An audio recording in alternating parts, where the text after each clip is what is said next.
I'm Landon Bruce. And I'm Nick Sweeney. And you're watching South Now.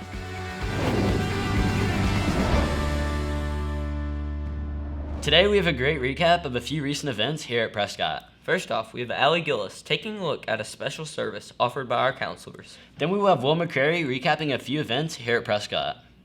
After that, we've got Cayden Holmes with a special sweet segment of Hidden Talents. That's through right now. I guess we will see. Anyways, we will also be having an important message today from a special guest. Finally, we have 2-minute time with Dhruv Patel. Sending it off to Allie Gillies with What's Cool on Campus. Thanks, Nick. Last week, I had the pleasure to sit down with our school counselor, Miss Chloe Callis, to talk about one of my favorite projects here at Prescott, the birthday box. Miss Chloe, what is the birthday box? So the Birthday Box is a really cool program that we have at Prescott where we put everything together you would need to throw an awesome birthday party. So once a month, 2 students are chosen, randomly a boy and a girl whose birthday it is that month. And so we contact their parents and say, hey, your student has been selected to be the Birthday Box Student of the Month. And like I said, they get everything they need to throw an awesome birthday party. Can you show us a few things in the box? Like I said, they get everything they need to throw a party. So they have like soda, plates, balloons, cutlery, streamers, tablecloths, whatever we get to buy or what's donated, napkins, candles, and then pizza gift cards. So it's really exciting. What are people's reactions when they get the box? Sometimes the kids don't know that it's from us. Sometimes their parents just give it to them and that's cool. They're like, oh, this is so exciting. What a nice thing to do for my child. We even had one parent one time who said that her child hadn't had a birthday before because they weren't able to give her a birthday party because it's expensive.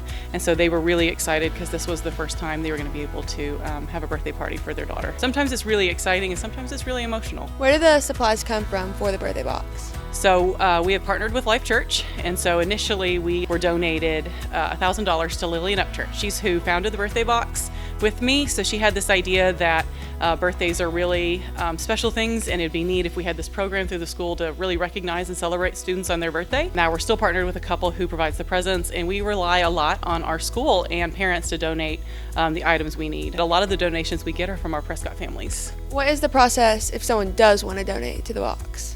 A great way they can donate to us is either to call the front office, they can talk to Miss Leanne or Miss Tammy, or they can call me and Miss Amanda, or they can just drop them off in the front office and we'll come get them. Other than supplies, what can you expect from a birthday box? Well, no birthday is complete without a present, and we actually have one right here. So this is for a boy student. He's an artist. So he gets a sketchbook with a nice canvas, a book on how to draw people, and then this really cool outfit. And it looks like there's more art supplies down there, some paintbrushes and some paints.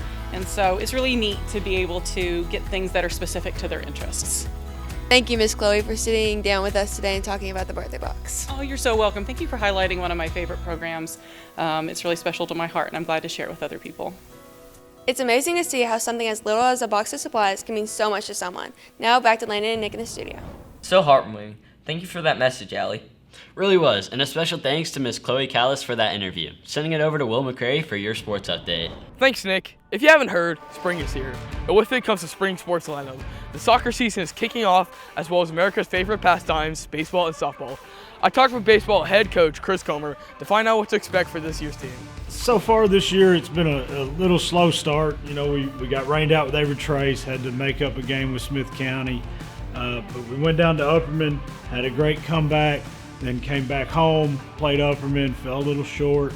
It's been kind of up and down, but you know, overall I'm pretty impressed with how well we've worked and handled the adversity. If we can hit the ball, I think we're going to be great. If we continue to struggle at the plate, it's going to be a long season. Really and truly, in my opinion, I think the toughest competition we have is ourselves. First goal for this team is win the district. If they win the district, we'll talk about the second one. Next up is softball. I talked with head coach Kesley White to hear her thoughts on their upcoming season.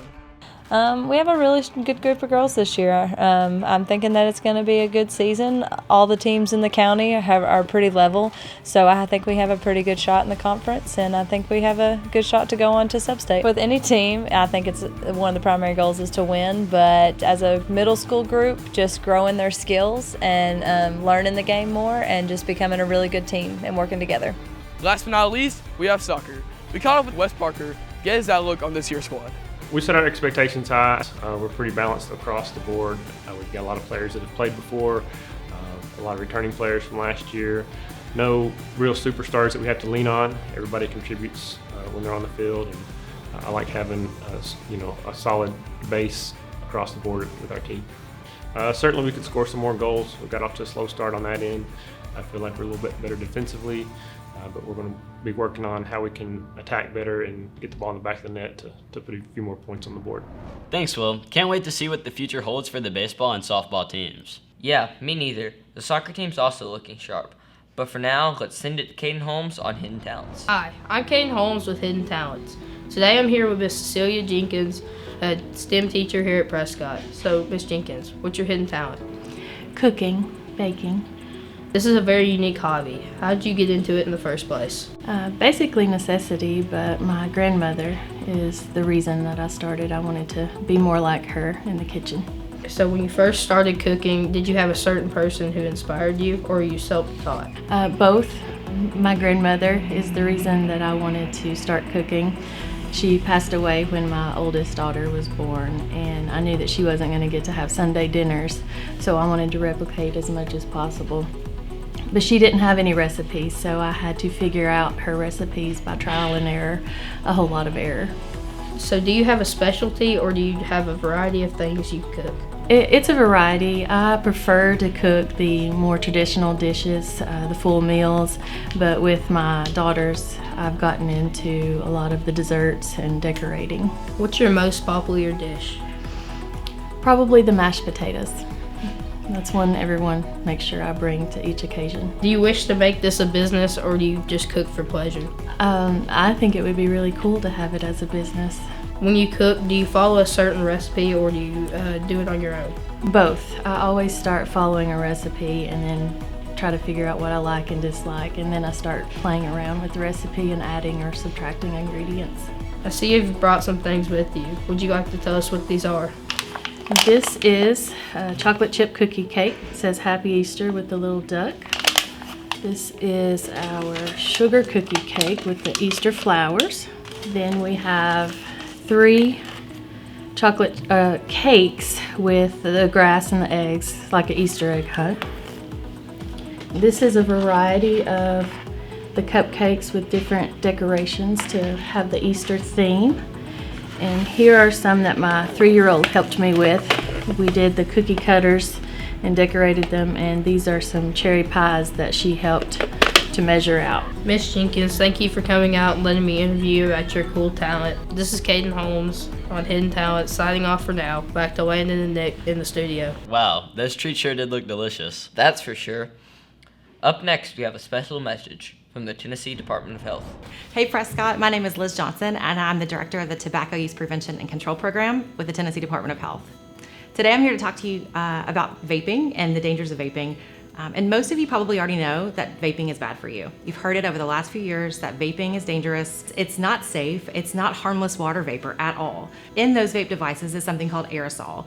Inside the aerosol, we know that there are high levels of nicotine. It's about the equivalent of 1 pack of cigarettes. Also inside those vape devices, you will find cancer-causing carcinogens, as well as flavors. Those flavors that taste so good and smell so great are actually really terrible for your health. The vape industry spends about $1 million per hour in the United States of America to advertise to not just young people, but to all people to use their products. In the 1970s, all of those ads for regular cigarettes, those are combustible cigarettes, were actually made illegal. So you will never see combustible cigarette ads, but there are 0 regulations on electronic cigarettes, vaping, all of those products. There aren't any regulations. So that's why young people are so inundated, and it really normalizes the use of those products. A lot of young people pick up these products because they think that vaping minimizes stress and reduces anxiety and makes them feel better. But the reality of it is that nicotine absolutely can compound those problems and make anxiety and depression and those symptoms a lot worse. And then young people who are surveyed after they've quit using vape devices have said that their anxiety and their depression has been reduced significantly. And then the last thing I'll say is, if you are interested in quitting, or if you have friends that are interested in quitting, there is a really fantastic resource called This Is Quitting. It's a text service from the Truth Initiative. It's 100% free. It's free live texting 24 hours a day, 7 days a week, with people who can support your quit attempt, and it's completely confidential. So I think that you should share that message with your friends. If you don't vape, you shouldn't start, and if you do vape, it's never too late to quit.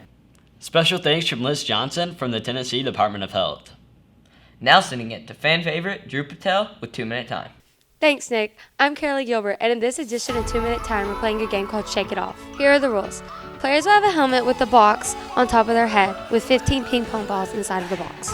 Players will have 20 seconds to try to get as many of the ping pong balls out of the box as they can without using their hands. Let's meet our contestants. We're here with Miss Janko, Kingsley Jones, Chase Jones, Creed Hardison, Miss Hull, Taylor Hernandez, Stacy Cagle, Mr. West. Let's see how he does. 2, 1, go. 3, 2, 1, go. Go.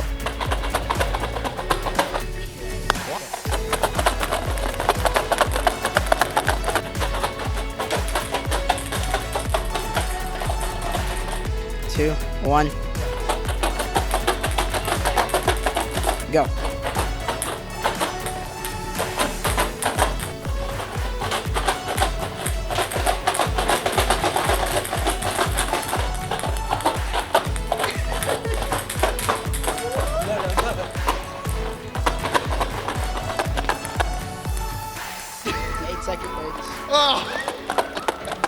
I don't know how many more have.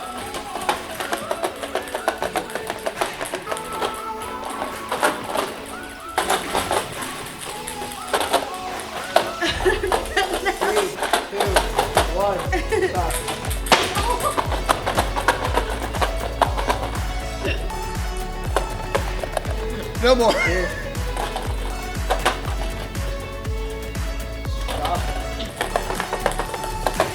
3, 2, 1. 5, 4, 3, 2, 1. Let's take a look at the leaderboard of the Shake It Off champion.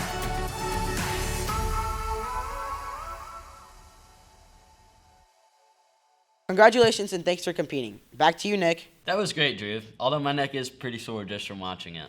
A little ice, and you'll be fine. But that's all the time we have for today. Hope you all enjoyed this video. I'm Nick Sweeney, signing off for myself, my co-anchor, Landon Bruce, lead reporter, Allie Gillies, sports anchor, McCrary, hidden talent host, Cayden Holmes, and 2-Minute Time host, Dhruv Patel. From Landon, me, and everyone else here working behind the scenes, this has been South Now, and we'll see you South later.